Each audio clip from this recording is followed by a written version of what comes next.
My son invited me to a reconciliation dinner. I was driving to see him with hope in my heart, but a call from my lawyer turned everything upside down. Call me immediately. It's about your son. What I learned broke my heart.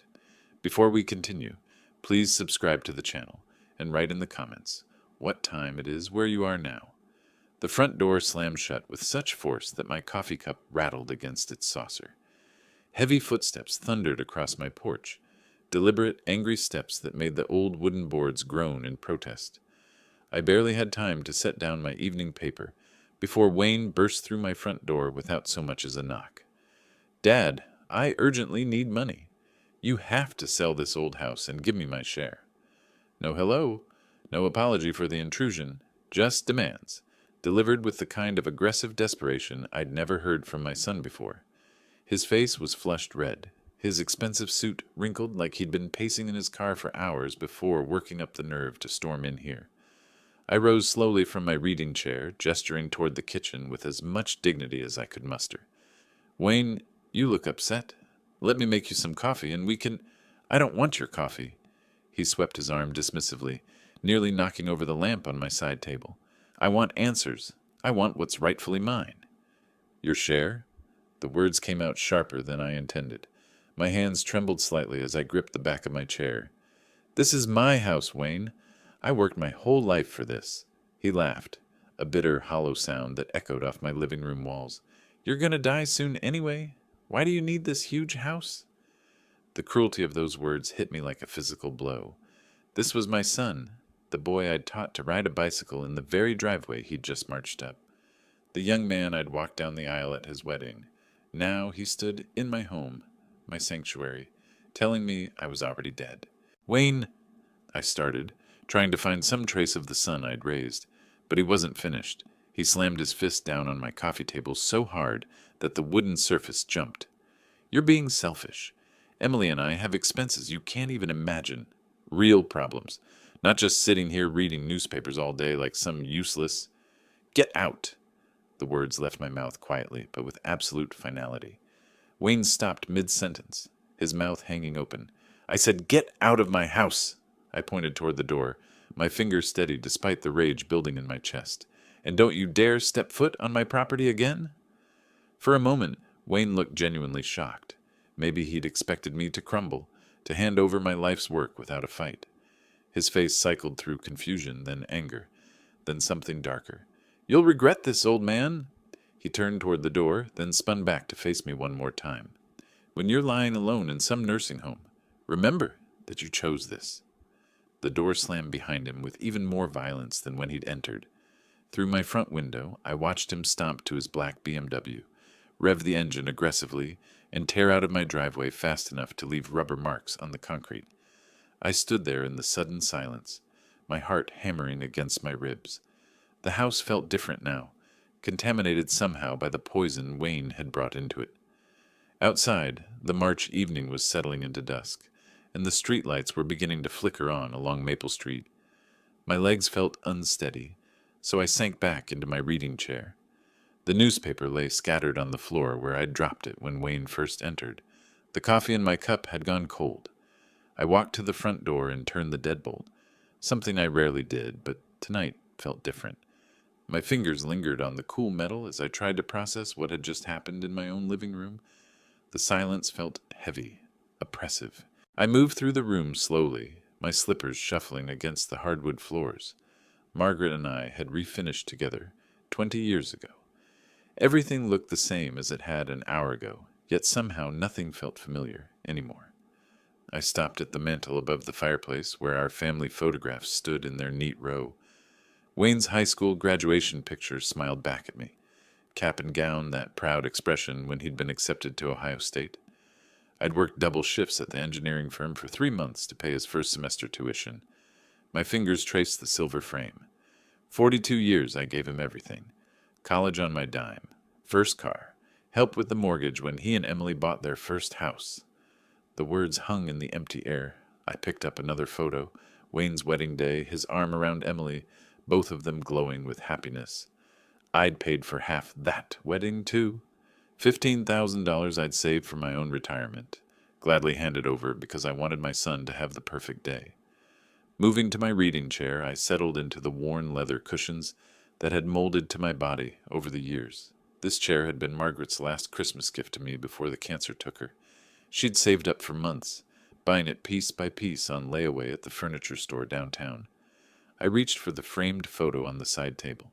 Margaret and me on our 35th anniversary, just 2 years before she passed. Her gray hair was perfectly styled, her smile genuine and warm. Margaret, if you could see what our son has become.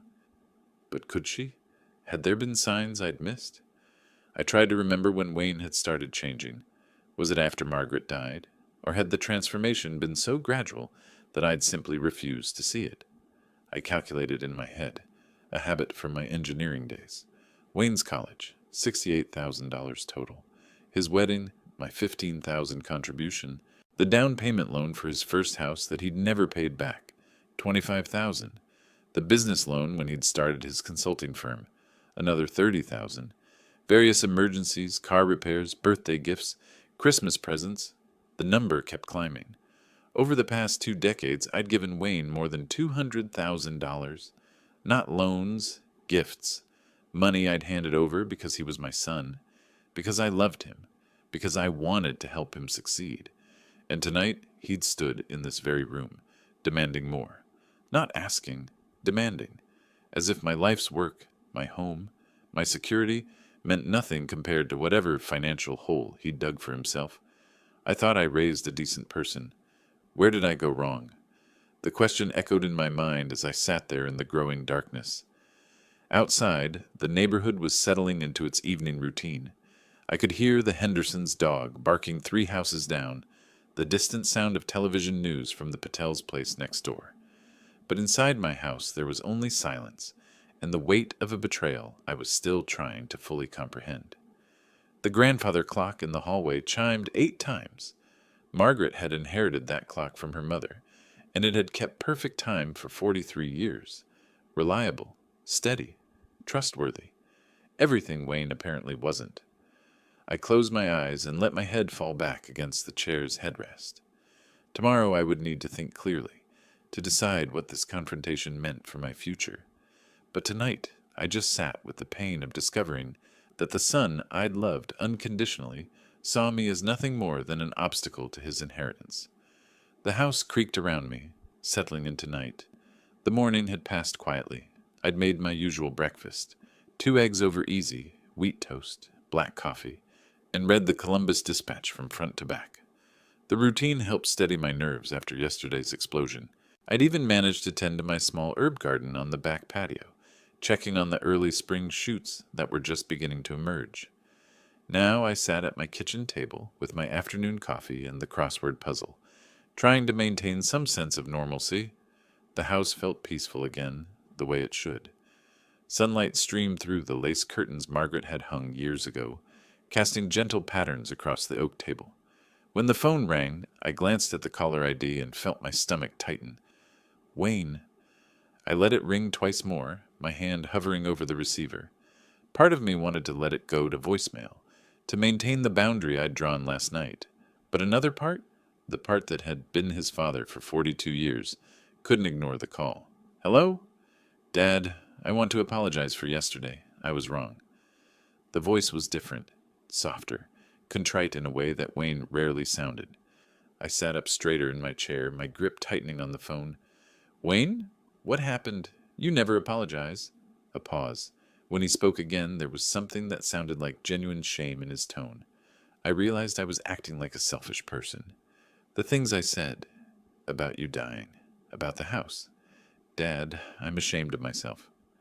I stared out the kitchen window at Mrs. Patterson's rose bushes, trying to process this sudden change. In all the years since Wayne had become an adult, I could count on one hand the number of times he'd admitted being wrong about anything. I don't know, son. You said terrible things yesterday. I know I did. His voice cracked slightly. I've been under so much pressure lately, but that's no excuse. You didn't deserve what I put you through. Can we talk over dinner, please? My free hand drummed against the table surface. This felt wrong somehow. Too convenient. Too perfectly timed. But it was also what I'd hoped for during those long hours last night. Some sign that my son still had a conscience buried somewhere beneath his desperation. Wayne, please give me a chance to make it right. The refectory restaurant, today at 7. My treat. Let me show you that I can be the son you raised me to be. The refectory. Wayne knew it was my favorite restaurant, the place Margaret and I had celebrated every anniversary for the last 10 years of her life. He was pulling at every emotional string he could find. But maybe that meant something. Maybe it meant he remembered what mattered to me, that some part of him still cared about making things right between us. I looked around my quiet kitchen, at the empty chair across from me where Margaret used to sit for our afternoon conversations. The loneliness I usually kept at bay came rushing back, the reality of eating every meal alone, of having no one to share the small moments of each day. "All right," I heard myself saying, "but this is your last chance." "Thank you, Dad. Thank you so much. 7 o'clock at the refectory. I promise you won't regret this." After I hung up, I remained sitting at the kitchen table for a long time. The crossword puzzle lay unfinished beside my now cold coffee. Outside, the afternoon sun continued its slow arc across the sky, but something had shifted in the quiet rhythm of my day. I wanted to believe Wayne's apology was genuine.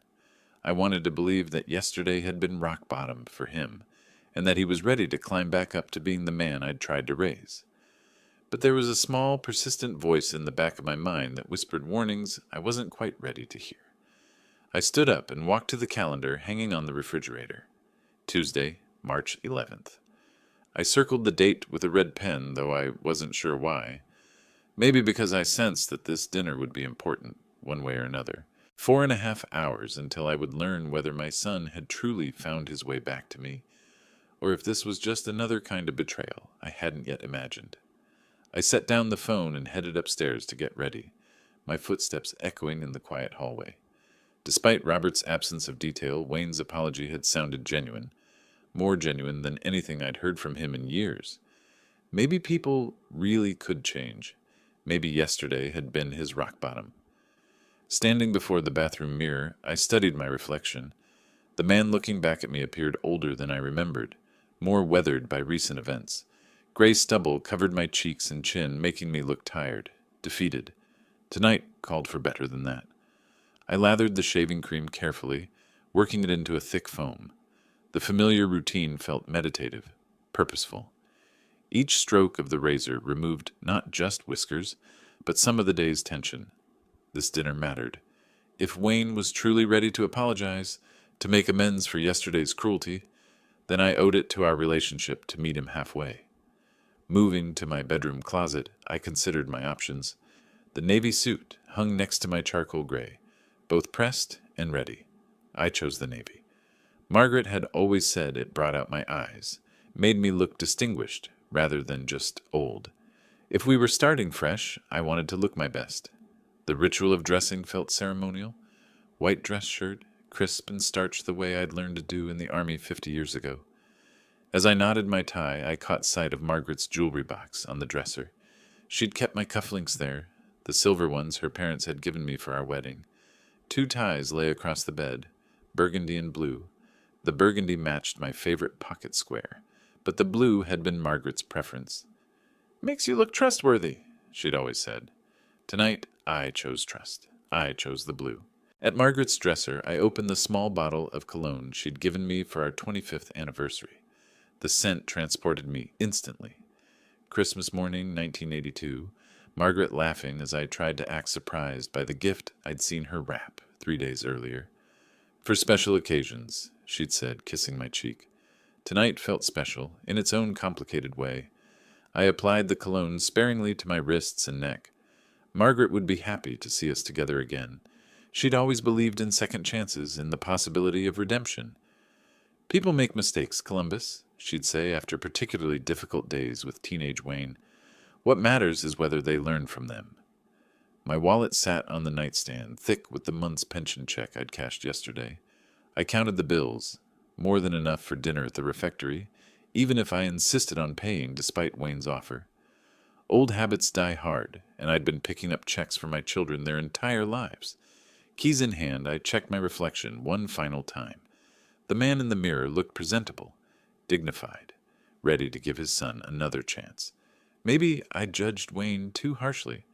People can change. Tonight will be a fresh start for our family. Walking toward the bedroom door, I felt something I hadn't experienced since before Margaret's death. Hope. Real hope that our family might heal, that the harsh words of yesterday could be forgiven and forgotten. Wayne was still my son, regardless of his mistakes. And sons, I reasoned, deserve the benefit of doubt from their fathers.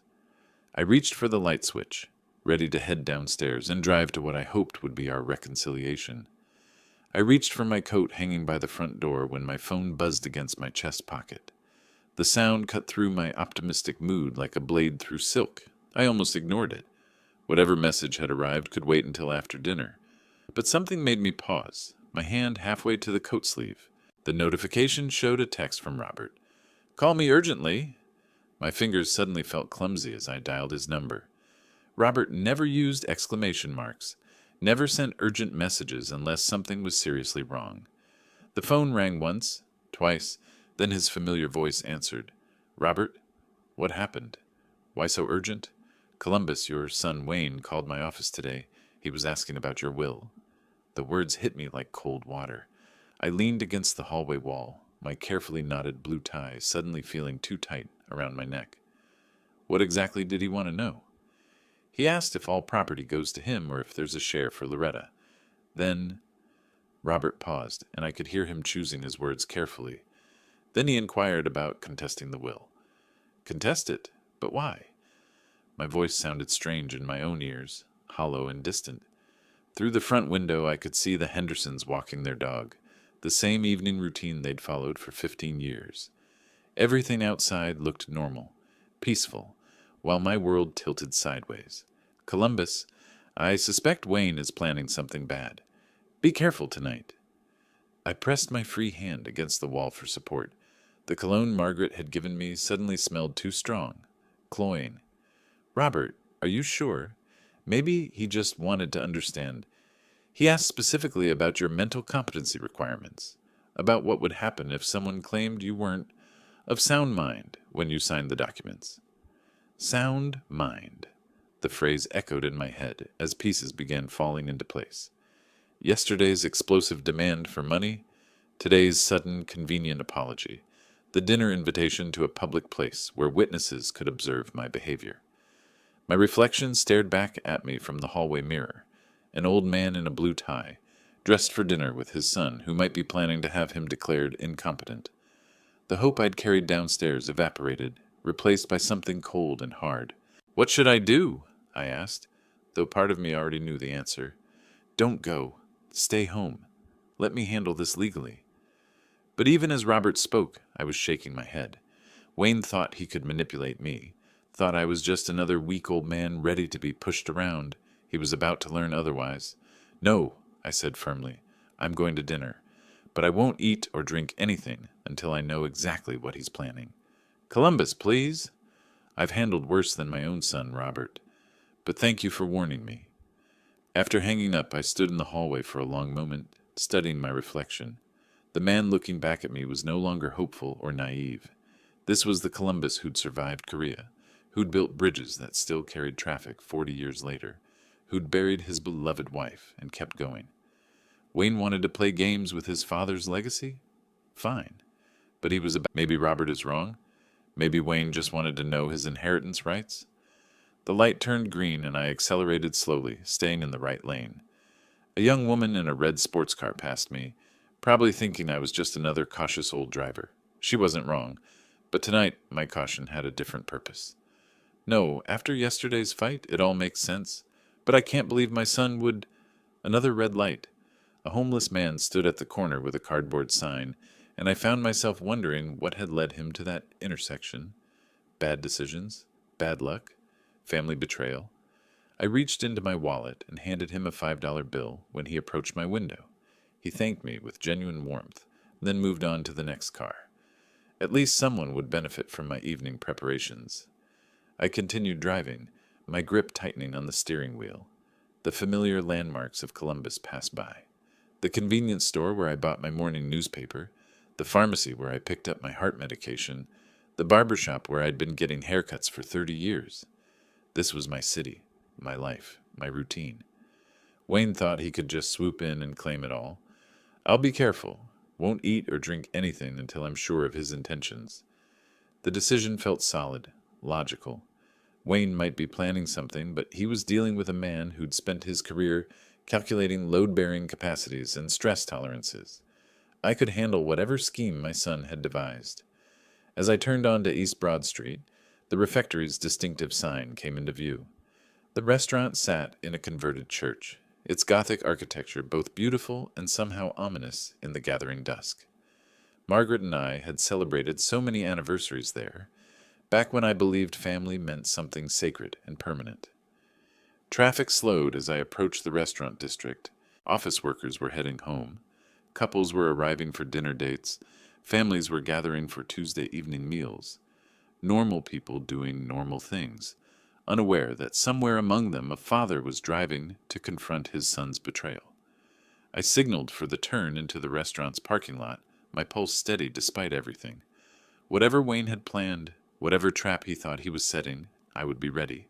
The naive father who dressed hopefully in his bedroom mirror was gone.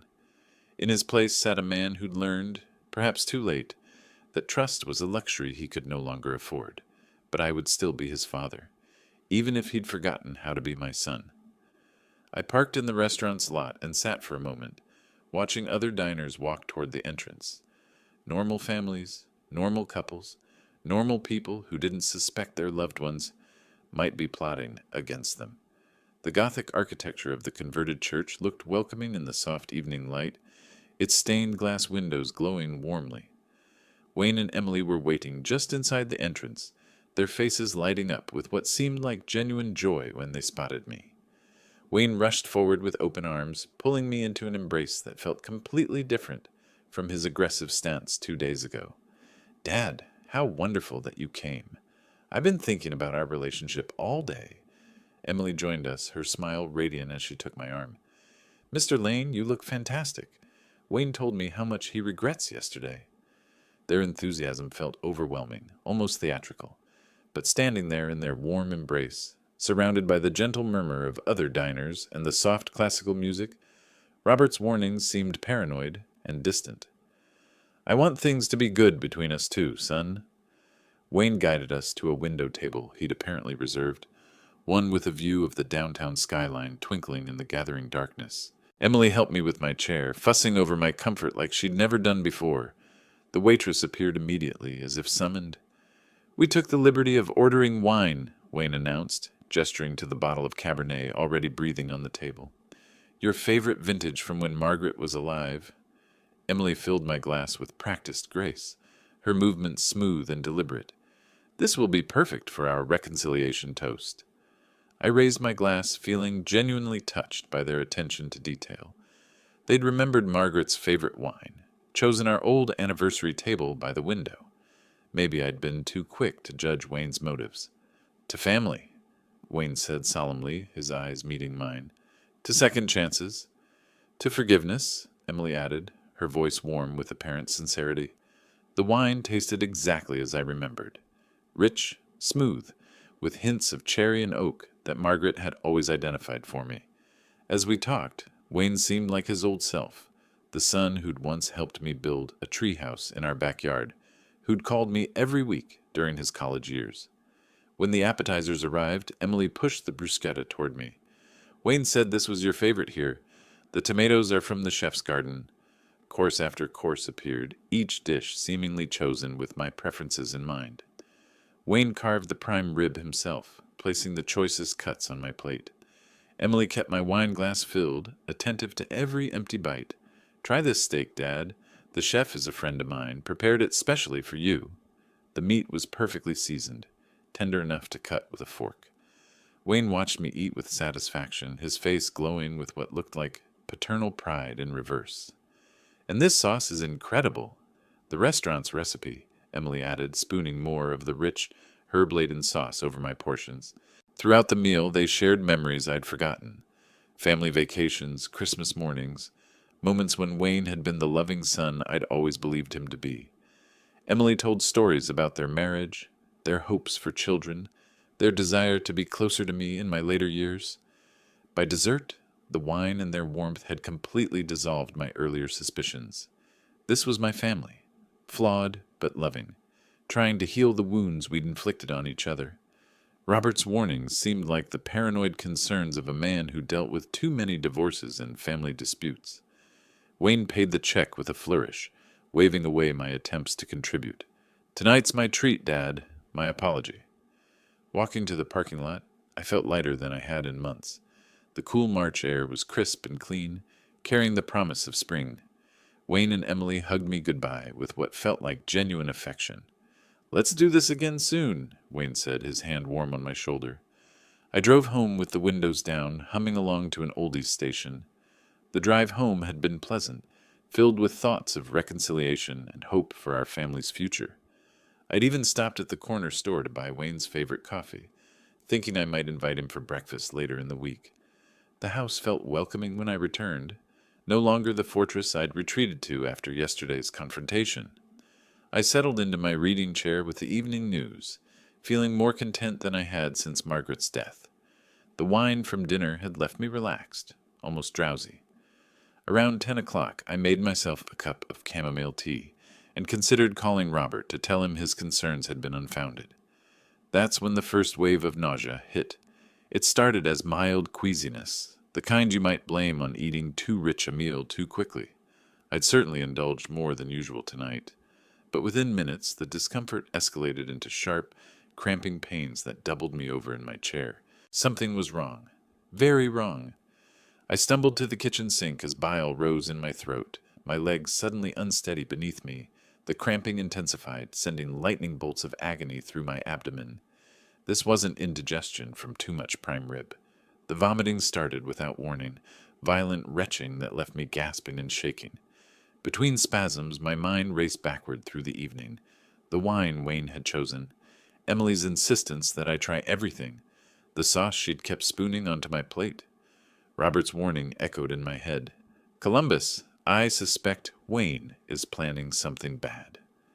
My hands trembled as I reached for the kitchen phone, each movement requiring enormous effort. The numbers on the keypad blurred as another wave of nausea crashed over me. I could barely hold the receiver steady. 911, what's your emergency? Hello, emergency services? I'm very sick. I think I've been poisoned. Address is 1247 Maple Street. Sir, stay on the line. What are your symptoms? Severe stomach pain, vomiting, dizziness. I ate dinner out tonight, and... Another spasm cut off my words. Sir, can you stay conscious? A crew is already heading to you. The dispatcher's voice seemed to come from very far away. I slumped against the kitchen counter, the phone sliding from my grip.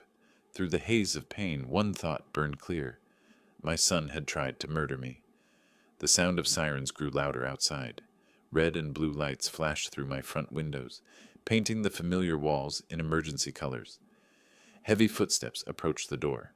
Mr. Lane, Columbus Fire, and EMS were coming in.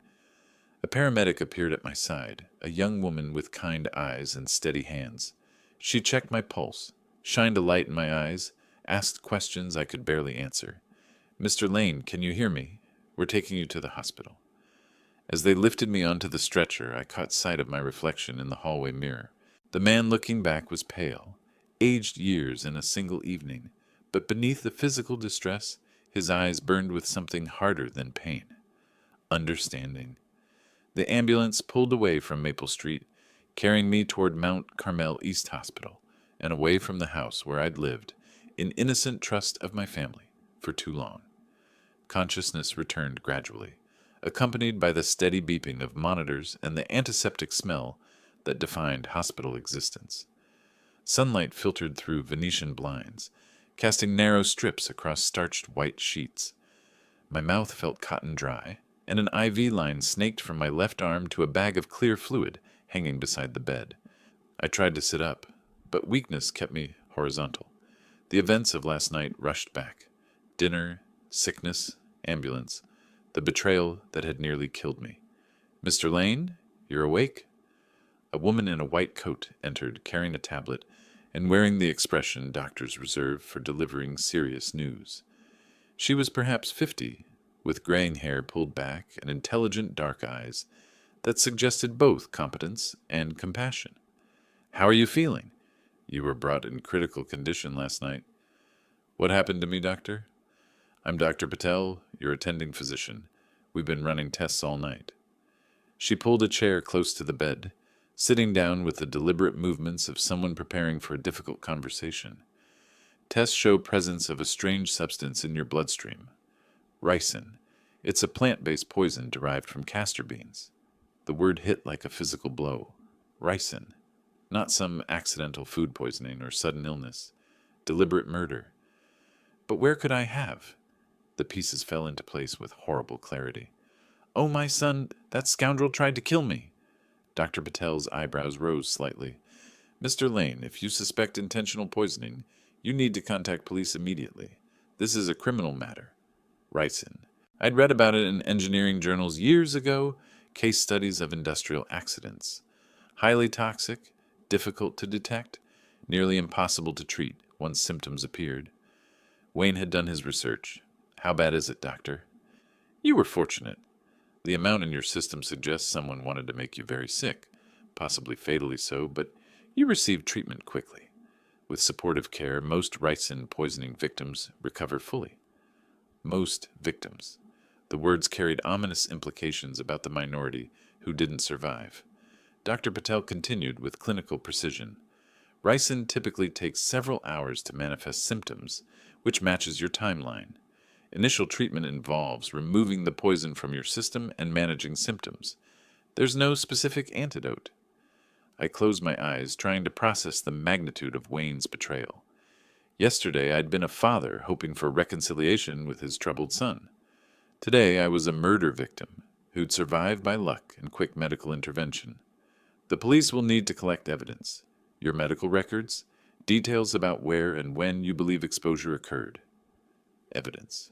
The restaurant, the specially prepared meal, Wayne's insistence that I try everything, Emily's careful attention to my wine glass, their coordinated performance of loving family members welcoming Dad back into the fold. "How long before I can leave?"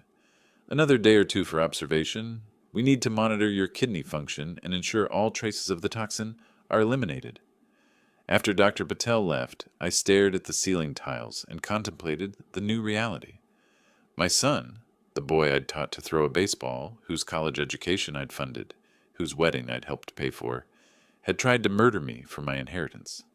The family I'd grieved for, hoped to reconcile with, no longer existed. In its place stood cold-blooded killers who saw me as nothing more than an obstacle to their financial security. Wayne thought he was dealing with a helpless old man. He was about to discover just how wrong he could be. The taxi dropped me off at the Columbus Police Department's main building on Marconi Boulevard.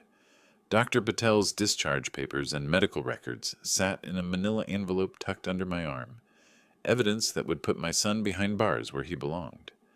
The fluorescent lights in the lobby buzzed overhead as I approached the front desk, where a uniformed officer looked up from his computer screen. "I need to report an attempted murder," I said, my voice steady despite the magnitude of the words. Within 15 minutes, I was seated across from Detective Sarah Mitchell in a small interview room that smelled of coffee and disinfectant. She was a woman in her mid-40s, with graying hair, pulled back in a practical bun, and eyes that had seen enough family violence to take my case seriously from the start. "Mr. Lane, please tell me in detail about last night's events." I spread the hospital documents across the scratched metal table between us. The toxicology report showed ricin levels that could have killed a younger man or an older one who hadn't received treatment quickly enough. My son Wayne invited me to dinner after a fight we'd had Monday. Now I understand it was a trap. Detective Mitchell studied the medical records, making notes in a leather-bound pad. Her expression remained professional, but I could see the concern growing in her eyes as she absorbed the details of what Wayne had done. "Are you certain the poisoning occurred at the restaurant?" "Absolutely. Wayne insisted I eat that specific dish and drink that wine. His wife Emily kept refilling my glass, pushing different foods toward me all evening." I walked her through the entire sequence of events: Monday's explosive confrontation, Robert's warning about Wayne's suspicious legal inquiries, Tuesday's manipulative dinner invitation, and the carefully orchestrated meal that had nearly killed me. The ricin was probably in the sauce, I explained, remembering Emily's insistence that I try more of the special preparation, or the wine. They worked together, made sure I consumed enough to do the job. Detective Mitchell leaned back in her chair, tapping her pen against the notepad. Mr. Lane, this appears to be a clear case of attempted murder, with premeditation. We'll need to arrest your son and his wife for questioning. The words sent a surge of satisfaction through me. Justice. Finally, justice. Wayne's been desperate for money, drowning in debt from bad cryptocurrency investments. He called my lawyer asking about my will, specifically about contesting it if I were declared mentally incompetent. That establishes motive, Detective Mitchell said, making another note. Along with the medical evidence and your testimony, we have grounds for immediate arrest. She explained the process. Arrest warrants would be issued within hours. Wayne and Emily would be taken into custody, and a prosecutor would review the case for formal charges. As a primary witness, I would need to testify at trial if the case proceeded that far. Detective, they thought they were dealing with a helpless old man they could manipulate and then murder. They miscalculated.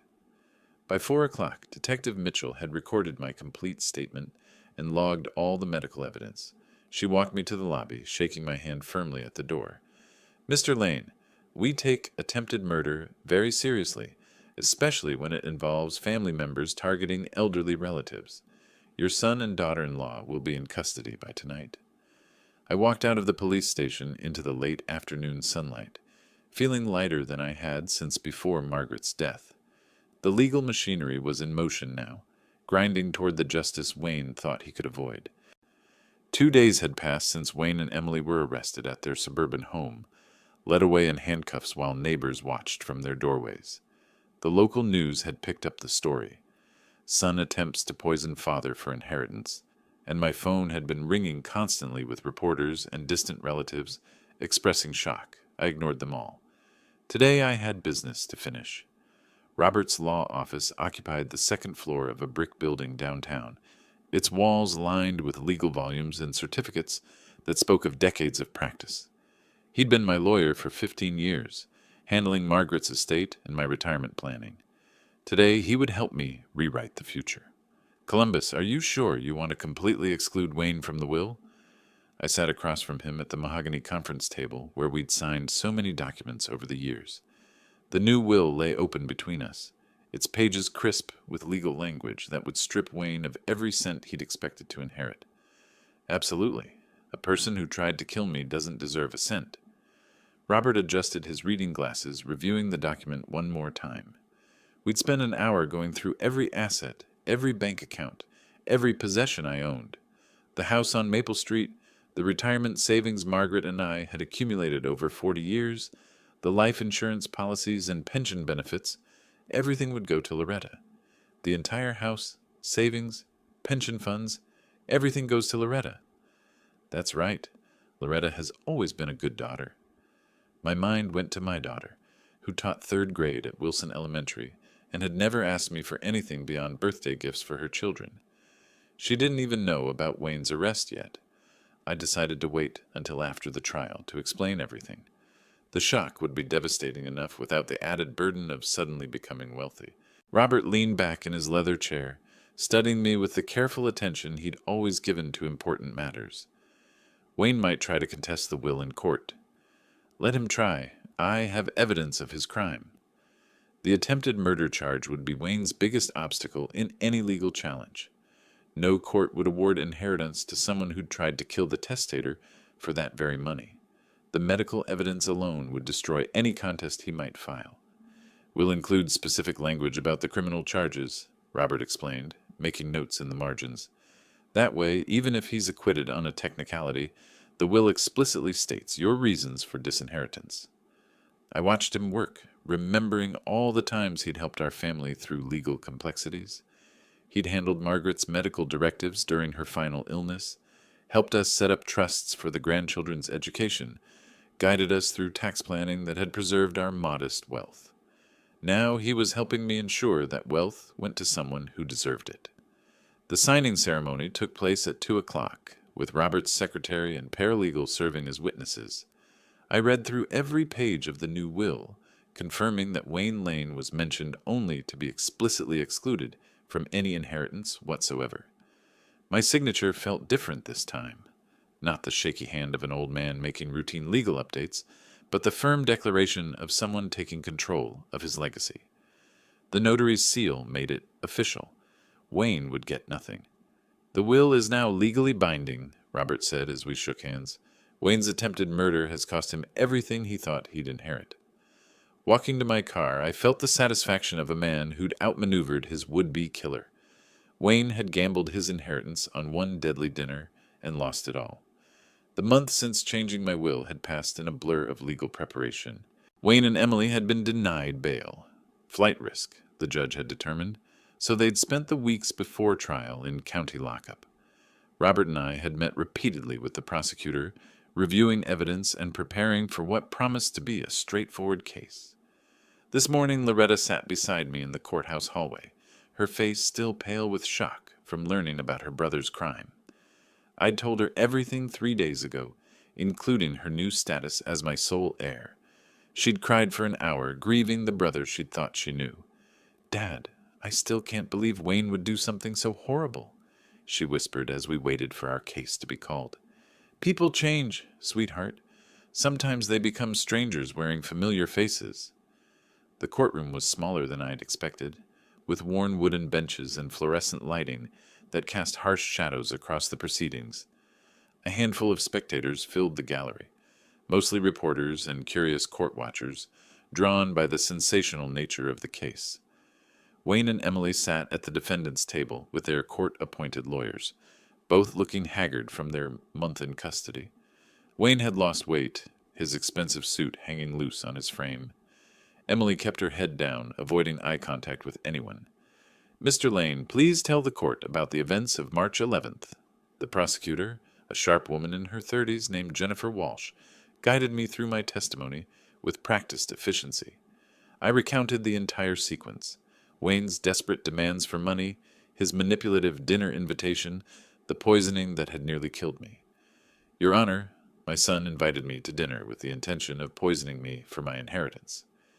In the witness box, I felt calm and focused. This was my moment to ensure justice, to make certain that Wayne's crime received appropriate punishment. The jury listened intently as I described the ricin poisoning, the hospitalization, the realization that my own son had tried to murder me. Tests confirmed the presence of ricin in the victim's system, the prosecutor announced, presenting Dr. Patel's medical reports to the jury. Wayne's lawyer attempted a defense of accidental poisoning, some far-fetched story about contaminated restaurant ingredients. But the evidence was overwhelming. Wayne's inquiries about my will, his financial desperation, the coordinated behavior at dinner, Emily's careful attention to my food and drink. When the jury returned after 2 hours of deliberation, their faces were grim. "Wayne Lane and Emily Lane, the court finds you guilty of attempted murder in the first degree." Wayne's composure finally cracked. "Dad, I didn't mean... It was an accident." I looked at him across the courtroom, this stranger who'd once been my son. "An accident? You asked about my will the day before poisoning me." The judge sentenced them each to 15 years in prison, with possibility of parole after 10. Wayne would be 77 when he got out, if he lived that long. Emily, 65. Their lives effectively over, their futures destroyed by their greed. Loretta and I walked out of the courthouse together, leaving Wayne and Emily to begin their journey to state prison. The April sun felt warm on my face, promising renewal and fresh beginnings. "What happens now, Dad?" "Now we live, sweetheart. We live with integrity, the way your mother would have wanted." Justice had been served. My family's betrayer would spend the rest of his productive years behind bars, while my loyal daughter would inherit everything I'd worked to build. The moral order had been restored, and I could finally rest easy, knowing the right person would carry on our family legacy. Wayne had gambled everything on one poisonous meal. In the end, he'd lost far more than my inheritance. He'd lost his freedom, his future, and any claim to being called my son. If you like this story, please like this video, subscribe to the channel, and share your impressions of this story in the comments. To listen to the next story, click on the box on the left. Thank you for watching.